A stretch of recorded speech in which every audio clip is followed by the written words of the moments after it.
Hey guys, Zeteo here. Welcome to another Beyond All Reason replay analysis. Today we're going to be taking a look at Caki once again. It's been a minute. But yeah, they're playing this 2v2 on Sensor Command. Before we get started, I want to talk a little bit about the map. So first things first, it lends itself to res spot openers. The reason for that is there's a lot of metal reclaim sitting right here in the middle of the map. And so getting a res bot out there and reclaiming it and defending the res bot is pretty crucial. So that's 600 metal sitting in the middle here, and then there's 600 at the bottom as well. So getting there early with the res bot and reclaiming that before your opponent does, it's going to give you 600 metal, but it's also going to deny your opponent 600 metal. So it's actually going to make a difference of 1,200 metal. It's actually a little bit more than 600 as well, so it's a bit more than that.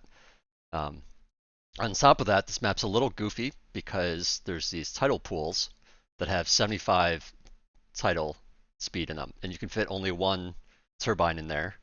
But there's like a pool here, and then it's mirrored on the other side over here, and also at the bottom. And those can be very important because that's a lot of juice for very little money. So very important to have that. Also, just talking about the map like in general, I mean, it's pretty obvious, but there's two lanes here. So for 2v2s, each player controls one of the lanes. And, if you're considering it as just like this is your area to defend, well, it's rather narrow. So it kind of lends itself to, things like getting a fast T2 tech going or, doing some kind of airplay or, something like that after it starts getting porked up. You can start putting out some, after you get some defenses out, you can start considering stuff like that. With that in mind, we'll see how Caki plays on here. And so yeah, mainly I'm going to be going over that kind of stuff in this video, and along the way I'll point out any other issues that I see. So let's get into it. Put it on the Caki view. Good, so it looks like we do have music. I wasn't sure because in my testing it wasn't showing or wasn't playing. All right, so Caki here is opening with the two mechs here into a solar. Wind is quite good. You could do wind instead. Now, granted, the minimum wind is only one, so having a solar or having something to equal, to minimize the risk when it gets that low, is kind of nice. So I don't blame you for putting this down.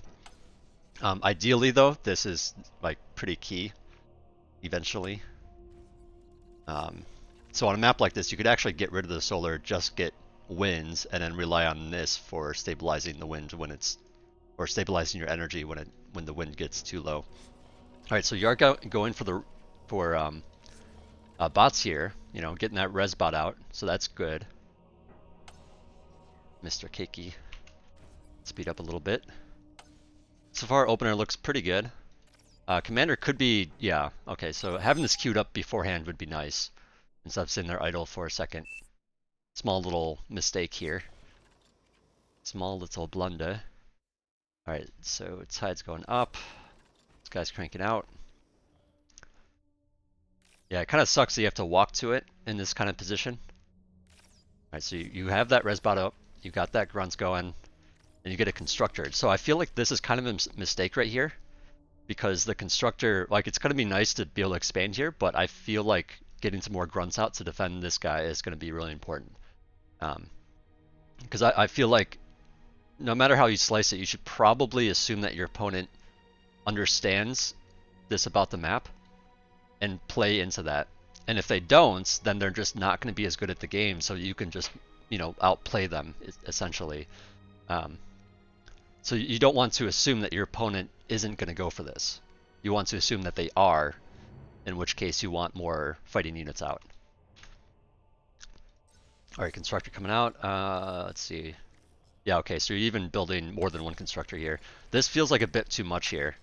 Too many constructors. It's just, prioritizing units to get that reclaim is very, very important. And then this feels like too much as well. It's just too early for this.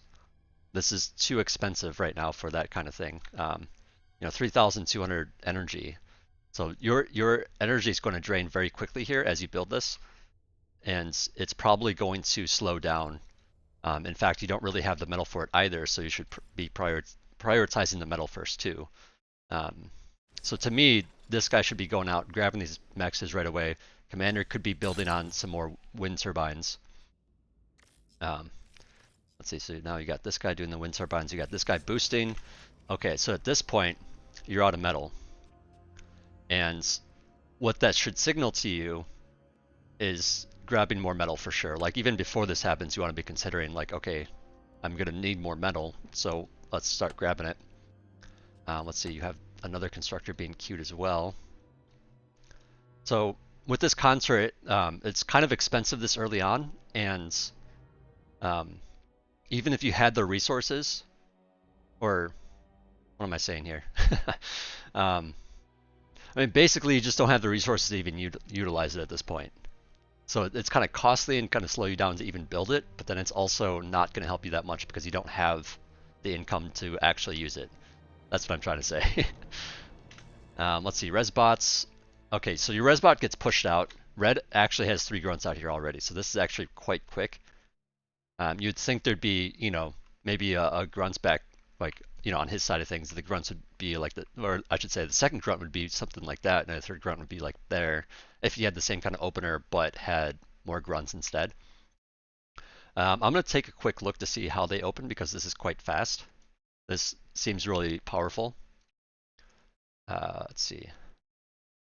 Okay, so red has gone ahead and started with only 1 max.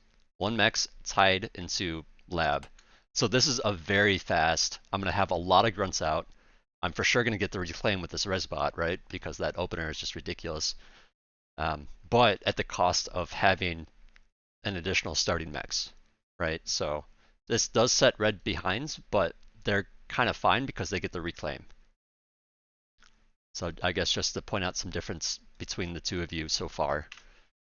All right, so here you're boosting the lab too much and you don't have the resources for it. In fact, even if you didn't have this, this is too much because you only have 6 income. I mean, it would be kind of fine assuming that you get this, but you didn't get this. So now, in a way, you're kind of screwed, right? You kind of need, like, your play kind of relied on that. You relied on having it, but you only sent 1 grunts to defend your Resbot, so you don't have it. So kind of a big deal.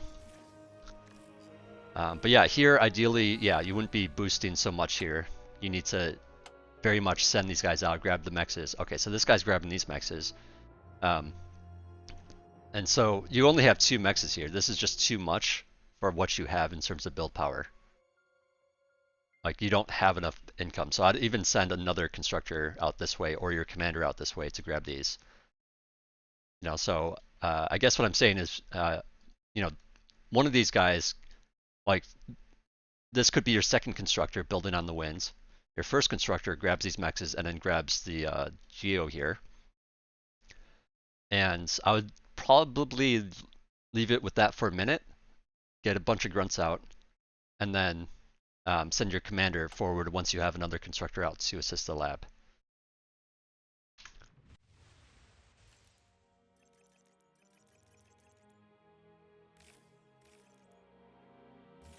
Right, so now you got some grunts moving out. Or no, it's only 1 grunts, it's still that Resbot. If you sent your out, I would try to rally out here as well, just because this is such a natural choke. Sitting back here means like you're waiting for the enemy to like get up in your business when you already have this natural like narrow spot you could be defending in.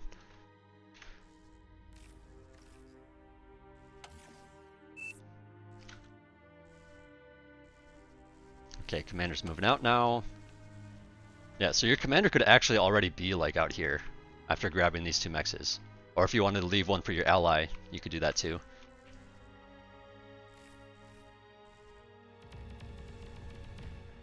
But yeah, positioning an LLT somewhere in here, radar in here, and then of course the mechs. And then just moving, you know, pushing forward as you go. Okay, so now you have a reasonable amount of grunts. If you feel like you can't really push too hard, I would start switching into things like, okay, you are switching into grunts and or rocket bots and plasma bots. So that's good. I was gonna say, because you have enough to like cover the space. Okay, seeing if you can pick these guys off. Nice 1-2, get some free kills there. Right, commander's pushing forward. Okay. I want to look at this. Okay, so you have 10 grunts here. We're 360 metal. I need to take it off your view. Okay, and then red has 11 here that you see. You don't really see the guys in the back. You can kind of assume that there's going to be guys in the back moving, you know, towards this army, but yeah, red has 11 worth almost 400 metal here. You know, so your 10, actually it's closer than I thought, but this is like kind of, it looks like too small of a force to really engage this. And by engaging here against a larger force, you're basically going to be throwing away these units and leaving wrecks in this area. There's going to be a bunch of wrecks because of a battle if you fight. In which case, you know, if they're going to win the fight, it's not really worth it typically. You know, so you don't. So the whole point I'm trying to make is you don't really want to engage a larger force, especially head on. If you can maybe pick off guys from the side by having your line of units here and then pushing forward this way, because then you have a bunch of guys attacking, you know, one grunts at a time and picking them off one by one as you move up the chain this way. In which case, red might engage by sending his forces down this way, and it'd be easy for you to pick them off. Or if red's really good, will pull back, and you can, you know, just take a few free kills and leave it at that, right? But yeah, this is going to leave a bunch of wrecks, and you know, typically if you're not going to win the fight, that means that the enemy's just going to get some free metal. Now, as it is, you have a commander here, so you can just get the wrecks. So it's kind of okay because the commander can push away these remaining forces.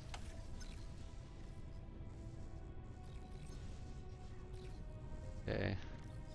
Yeah, so your metal income's doing a little bit better. You got some, you know, now that you have these mexes and these mexes up here. Gonna move on to the Geo, that's fine. I would say your energy is a little bit low for that, but you're kind of more stalled on metal anyways, so like it's probably fine to slow build it with just one builder like this. Your Geo here. Alright, Thug's coming out, Rocket Bot's coming out. Already at the front, that's great.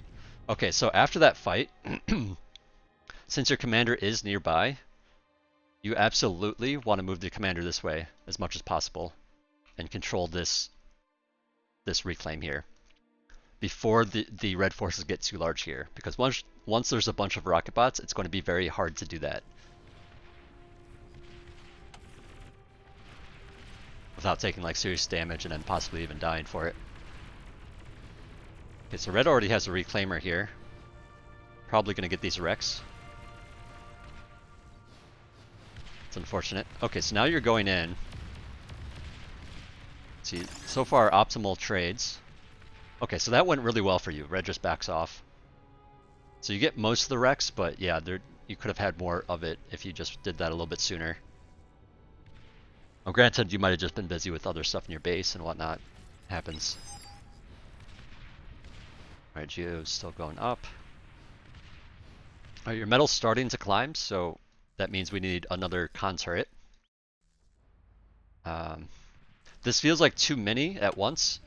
Too many converters, but at the same time, it might be fine because your ally's overflowing quite a bit as well, and then you also have that resbot getting some trees, so like it's probably totally fine. And then also you got the Geo that's almost done, so in preparation for that, having some extra is kind of nice.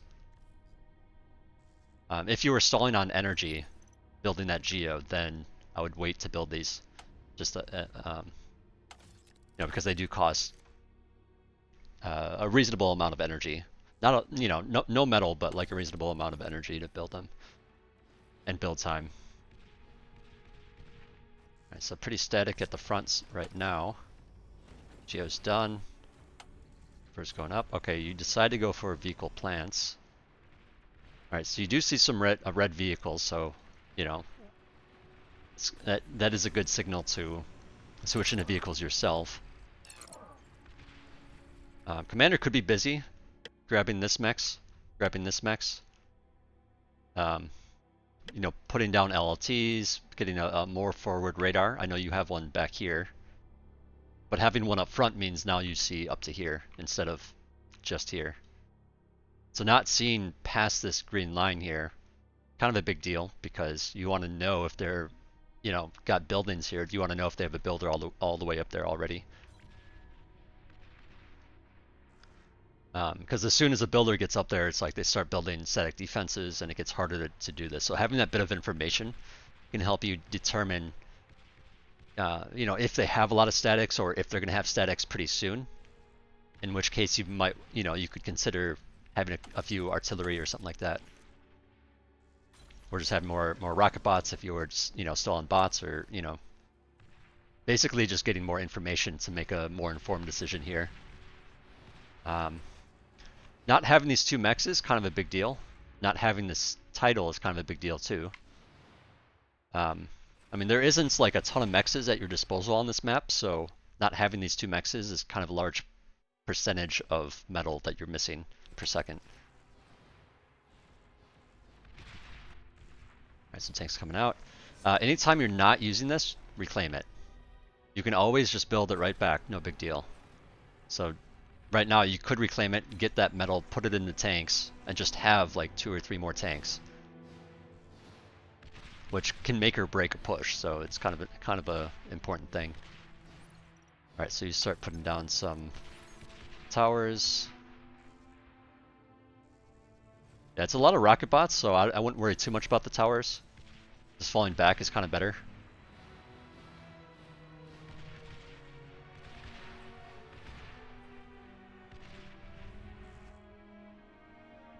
Alright, so you're getting some more of the converters, that's good. Because well, I mean, wind's kind of low, but if it's higher, then yeah, converters. Having a storage would be nice. Because you have so much wind, right? Now granted, you do have, you know, the Geo and the Tide to like help you out with that, so. Alright, so right here, you see a bunch of pork. You can kind of, well, I mean, there's some other ones here. I was going to say you could assume that this is a Dragon's Maw, but it might not be. But there's definitely one here, right? You saw it pop up, hopefully. Whoops. Alright, so you know there's a Dragon's Maw, you know that there's guard towers. Dragon Maws are very annoying to deal with, or to like push into, because they get 3 times the hit points when they're burrowed, or when they're, you know, sunk into the ground or whatever.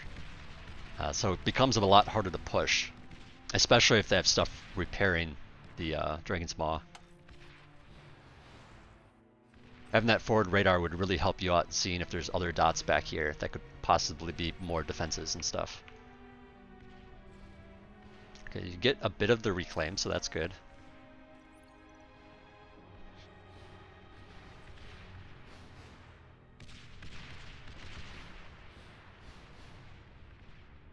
You get a lot of it actually, so that's really good. Time to start repairing, very nice.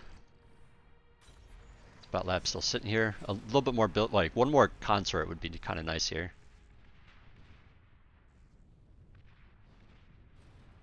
Let's see, pounder. I feel like these pounders are a bit of a misstep here. Mostly because they're not good assault units because they're so slow. And so they're mainly good against bots. And they do okay against tanks when they actually get in range, but the tanks can, you know, they'll get the first shot, they'll be able to avoid the pounders or shoot them from a distance or whatever. So not great against vehicles, okay against bots, but not really good against rocket bots, because the rocket bots definitely outrange them. So I would just be prioritizing more brutes here. And possibly artillery, seeing this much static defenses. Okay, so you do get that radar, and it's in a nice position. So this position here, like, helps you see that this is for sure still here. Like, it gives you the line of sight of these, so that's great.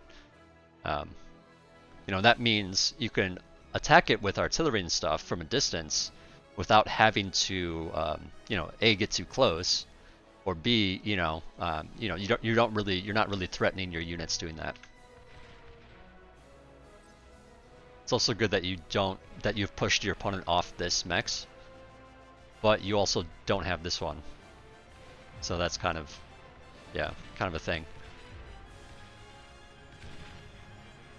Oh, artillery. Okay, so now when you see lobs like that, you know that there's static artillery because it just has that range and because of how the bullet looks. So knowing that, you know that your opponent just spends 1,300 metal on static artillery. So that means this is especially defended now. You know that there's this Dragon's Maw, or I mean, actually I think it's a claw when it's Cortex, right? No, it is a Maw. Okay, I always get the two confused. Anyway, Dragon's Maw, LLTs, right? You even see a jammer, or actually you might not see that jammer, that just might be from me turning off the view. But yeah, you know that there's a static artillery somewhere in this area as well. So that's a lot of money being put into static defenses. So what that means is your opponent is not going to have as many units, assuming that you're both spending your metal properly or similarly. Your opponent does not have as many units, or just can't have as many units, right? Unless they just like out-ecoed you severely or something. So right now you need to fall back and consider your options. And so this becomes a big deal because defenses are quite strong here because it's so narrow. It's hard to push into that, right? Because you can't just go around, you can't attack it from like some angle that's going to benefit you. You have to attack it head on because it's just this narrow corridor, right? It's just like have that much to work with. So it's very easy to defend it with all this stuff here. Oops. So you have like 4 options, right? I mean, A, when you see a bunch of statics, you can just assault it. And in this kind of scenario, that's not going to be great because, it's just not a great head-on fight. You want to attack statics. Like if there's a line of statics here, ideally you want to come in at this angle or this angle. You don't want to do this. This is bad because this is how it's lined up to defend against something like that, right? So your other option, or option B, I should say, would be to try to assault it from a distance with artillery. That's also not as good of an idea because the static artillery outranges it severely. And artillery are slow moving and can easily take damage from a static artillery. So there's no real way to just like outrange the rest of the pork without getting shelled by the artillery. So not a great option. The 2 good options are, fall back, get T2. And it looks like you started doing this artillery thing, but that might have been before you saw the static artillery. So yeah, your next option is to go for T2, tech up. Your opponent can't push you too hard because they have more money spent in defenses while you have more money spent on actual units. So your units can fall back, no problem.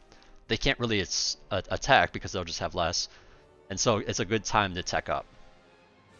Especially since you have 2 labs sitting here that can go towards, the funding the T2 lab.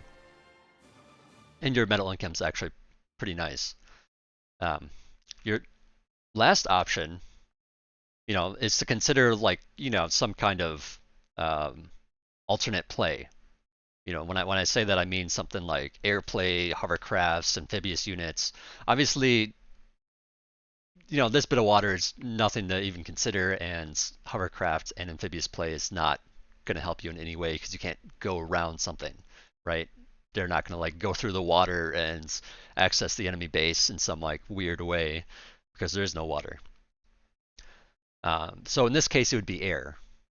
So you could do a bombing run, and that catches a lot of new players off guard. Players that don't build enough anti-air or don't think about their position, that they just spent so much money on defenses here, so now they have to consider defending against other things, such as bombers. Uh, so that's usually a very good choice, especially if you get used to bombing, and scouting with your bombers. Definitely scout with your bombers so that you can see where to bomb. But you also don't want to alert your enemy of the bombing run by showing the scout. So you want to show the scout just before the bombers go. So you have, say, like your cluster of bombers here, or maybe it's more, ideally more of a line, and then you have your scout like out here, and you send them in. The scout will be faster. We'll get there first. We'll see stuff, and then your bombers will know where to target. And then you just hit A and drag right click to do a line of where you want to bomb. In case anyone's wondering about that kind of micro. Let's see, what do you end up doing here? So you're still producing artillery so far. You're just kind of falling back, which is great. Green's doing okay on bottom. You don't have to worry about him right now. Alright, just artillery. So you should already be considering changing it up.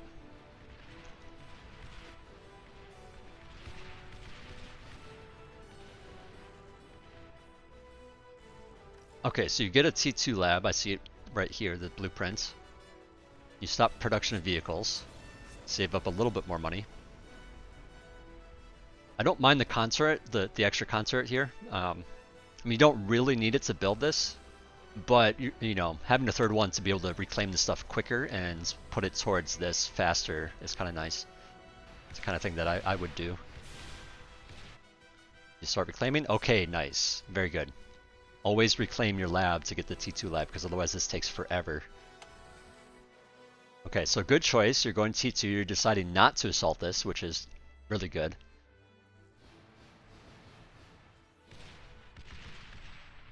Green could be a little bit more defensive. So the whole thing is, when you start doing something like this, you want to tell your ally.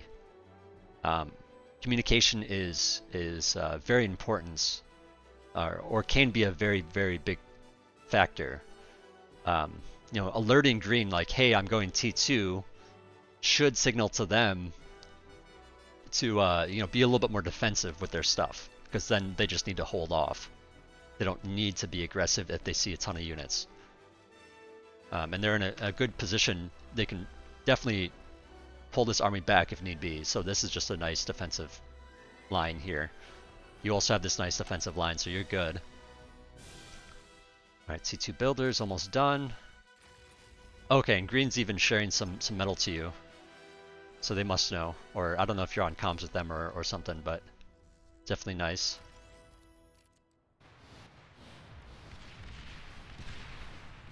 A little poking from Green, which is good. I wouldn't really be assaulting here, especially since Red's present. Okay, so you see Red down here, so you decide to maybe attack here. But that artillery is kind of annoying. In fact, I see 2 artillery now. Yeah, so this is pretty rough, because it's you don't even see these things anymore because of the jammers. So yeah, you're just taking a bunch of fire for nothing. Now the thing is, you could swing to the south to help Red, but that gives, or to help Green, but that gives Red the opportunity to just push north now. And you don't really have statics of your own, right? So it's kind of like you're held in position here until you get some statics. What you could do is send some of your forces down there. And if you have trouble with, controlling 2 armies at once, you could give these forces to Green and just have them, send them in. Or, to use them to help them defend, because you don't need as many forces here to defend with anymore. At the same time, if you're trying to assault the location, building up a sizable force is kind of nice, but you have to watch and be careful of Green getting pushed too hard, right? Because if Green gets pushed too hard, then, I mean, that's not great for you, right? Let's look at your unit's composition. So here I'll pause, because I want to definitely talk about this. It's kind of an important thing. So Sheldon's, they're, they have some reasonable range. They're rather cheap, but they're rather slow, and they die rather quickly, right? You know, paired with the jammer and radar, that can be a really nice thing. You know, to just shell stuff from a distance, and that's probably what you're going to be going for here. But given that green is 2v1 on the bottom, and given that ideally you also want to engage with this, like you want to leave your options open, right? You want to be able to have a movable army. Because if you park a bunch of Sheldons here, and green gets into trouble, it's going to take longer for the Sheldons to get down here to help green out. You know, so having the mobile, like a mobile option is kind of nice. And Sheldons are a bit slow. Also, they don't really have like fantastic range. I mean, their range is like okay. Let's see, range is 850 compared to, let's see, this thing. This thing has 1245 range. So definitely have a jammer so that this thing can't hit you on the way in if you're going to do that. But another really good option here, or I would say a better option here, if you're trying to assault this location, is to have a few arbiters and jammer. You know, so have some arbiters, a jammer, and a radar. And then you can just shell this and apply pressure like right away. Because they can't see your arbiters, and your arbiters can attack this stuff. And arbiters have the same range or similar range to the static artillery. Yeah, they have 1210. Remember, the static artillery had 1245, so you know they'll have to sit in range of it, but they can still shell it pretty effectively, and they do a ton of damage, so they can take all this stuff out pretty reasonably. And so then you have the jammer to prevent them from getting shelled, and then you have the radar to help provide it some vision so that it knows where to shoot, right? And if you don't have line of sight, you can manually attack. So if you see where the bullet is, like if a bullet is coming out of the artillery, you can move a, whoops, let's see what's, yeah, this is your view. You can move, you know, one of your cheaper T1 units in to watch where it fires from, and then shell that spot with your arbiters. In terms of you know, arbiters aren't fast, so they're not mobile. The mobile option that I was kind of referring to before would be fiends. Fiends do rather well against T1, and because they're fast, they can assault, or not really assault, but they can raid an area too. So they're reasonable assault units against T1, and they're really good raiding units. So if you ever push past here, or at the bottom or something, you can easily just get into their base and destroy the place. Whereas for Sheldons, it'll take a lot longer for them to get up to the base, and it gives your enemy plenty of time to respond, right? So I would definitely recommend doing more of like a Fiend Arbiter type thing. And Fiends, you know, again, they're much more mobile, so you can position them up here with your army and want to assault this, but then if green starts getting into trouble, you can send a few down here, or you can, you know, send more than a few, I suppose, depending on how bad it is. And then, of course, you could also get a Spectre, a spy bot, to be able to have line of sight if, you know, radar's not doing it for you or something. So if you are watching down on bottom with green, I would say this is like starting to look a little hairy.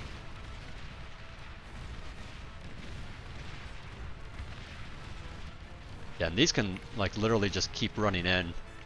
Green actually has some ticks here, so that's actually a pretty reasonable thing to have here in this situation.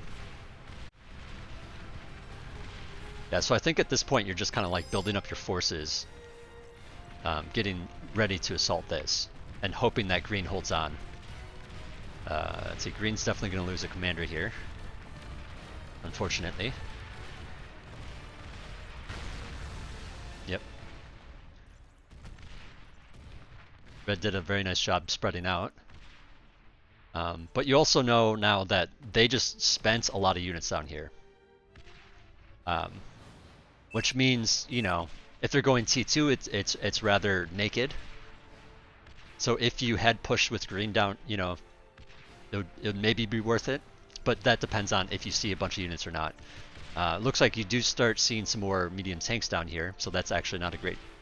I mean, it'd be good to maybe assist green, but, you know, they're not going T2 yet, or at the very least, they have all these tanks in the meantime.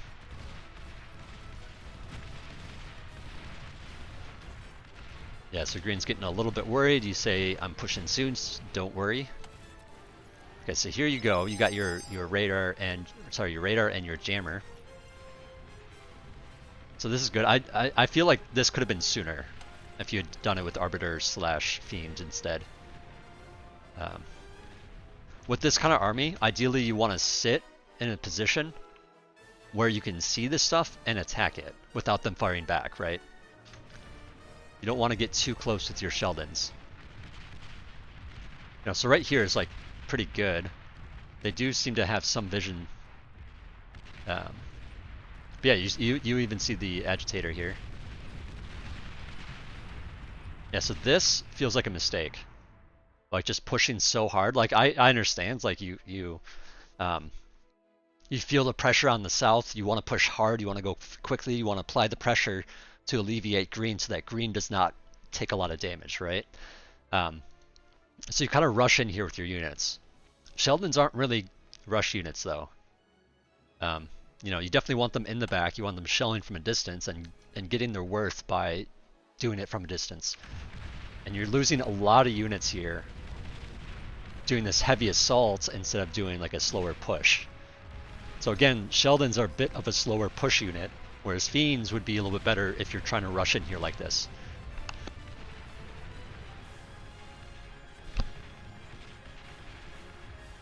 Alright, so you know, you get some nice damage. You lose a lot though. Like all this could have been killed for free. Instead you lost a lot of tanks. It looks like green is holding on as well, having T2 out. So this is actually pretty nice for you guys now. Because chances are, seeing with what I've seen, they don't have T2 yet. Or if they do, it's like just barely starting. So you guys are in a pretty good position. Again, these Sheldons too close to the front line here. In fact, let me just pause really quick because I want to mention, you know, you're definitely at the skill level where you need to try to, you know, have more than one control group. And I don't mean like, you know, you have to keep manually setting up your control groups. I just mean like having some simple, you know, frontline control group and backline control group. So your frontline units, you know, things like thugs and grunts, medium tanks, pounders, you know, things that you want in the fronts. And then having things that you want in the back, such as Sheldons or rocket bots. I mean, the rocket bots I usually use as a backline kind of unit if I'm using them early on. But just having multiple groups so that your backline guys don't get too close to the front and your frontline guys are where they need to be. So it just kind of like disperses your units more efficiently so that your Sheldons aren't taking damage. Your metal's getting a bit high here too, but you know, so ideally you'd want to add on some more consorts now that you have these T2 mexes.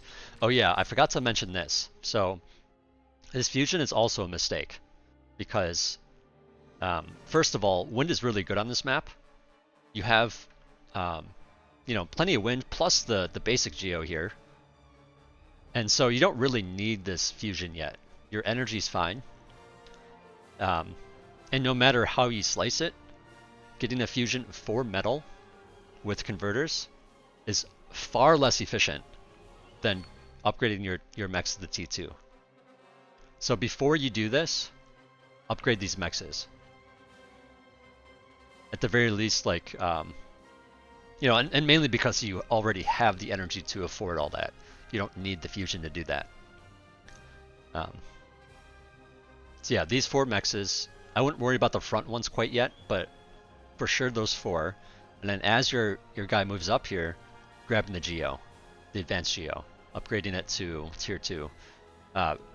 So the advanced Geo, and this is probably just something you forgot in the game or, you know, while you were playing or something, but, you know, just in case you haven't realized yet, advanced Geos are 3 times less expensive than fusions.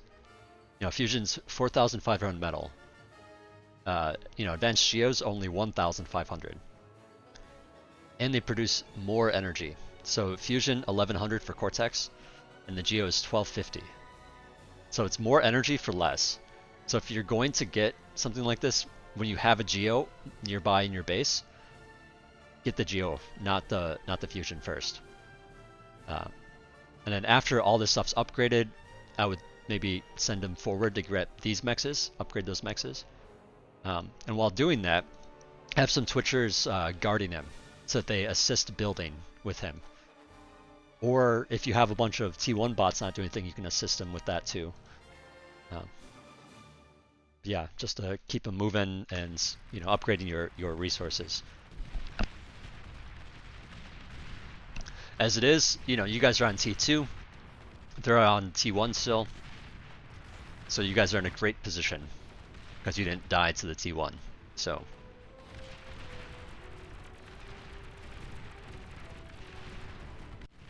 yeah, I think you guys close this out with a win.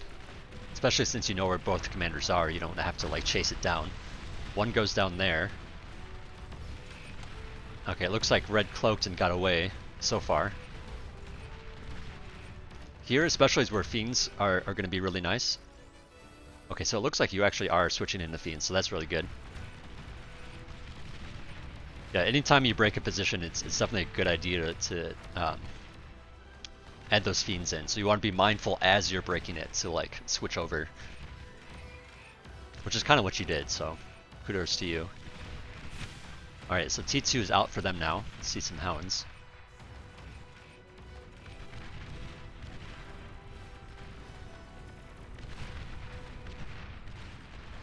Okay. Unfortunately, you lost your radar and jammer bot.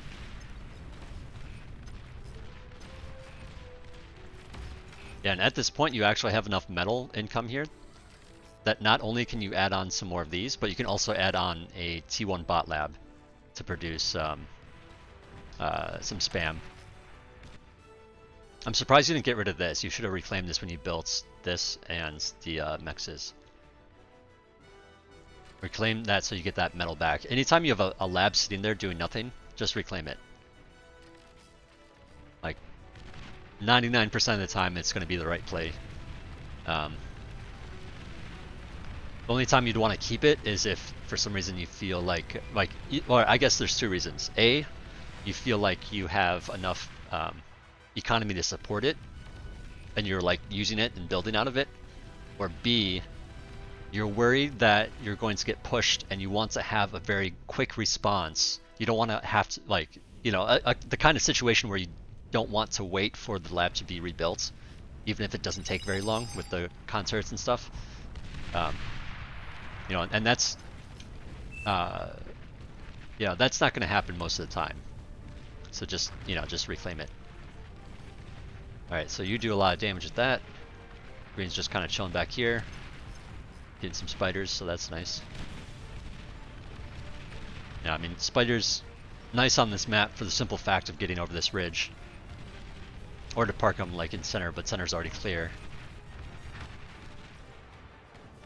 The other reason why a bot lab is nice at this time is so that you can start producing, or I should say a T1 bot lab is nice, so that you can produce some res bots. Like, to mix in spam, but also mix, you know, whenever you want res bots, you can just like alt click in like 5 or 10 res bots and then start reclaiming this or resurrecting it.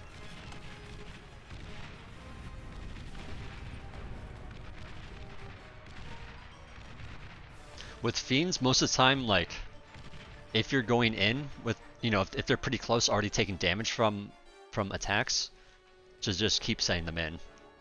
I mean, you didn't really take a lot of damage pulling out, but, you know, fiends don't have a ton of hit points, so it's kind of, you don't want to waste it too much.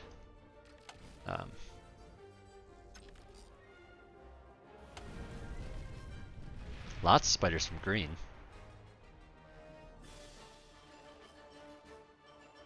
Radar here would be really nice, by the way. You do have that builder.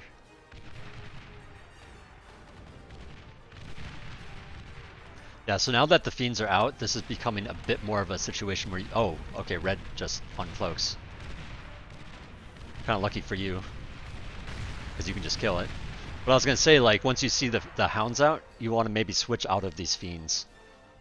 Unless you can go around the hounds or something. Okay, it looks like you are. So you're I think for the most part kind of playing correctly. It's just a matter of you know, switching over to things a little bit faster, trying to um, like anticipate the fact that he's switching into this thing, or you know, seeing the pork and then immediately switching out of getting units and just like going tier 2 instead of giving it a minute.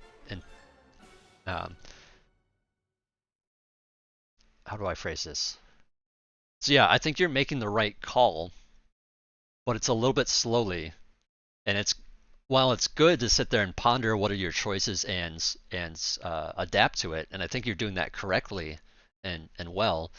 Um, but you know, as you get more used to that, you want to try to do it faster, make the decision faster, switch into whatever quickly, so you don't waste that time. But overall, nice game. I think you've improved a lot since the last time I've reviewed you. So very, very nice on your part. Um, but yeah, I think that pretty much wraps it up. I hope you learned something. If you have any questions, of course, feel free to ask me. And I'll see you guys around. Thanks for watching.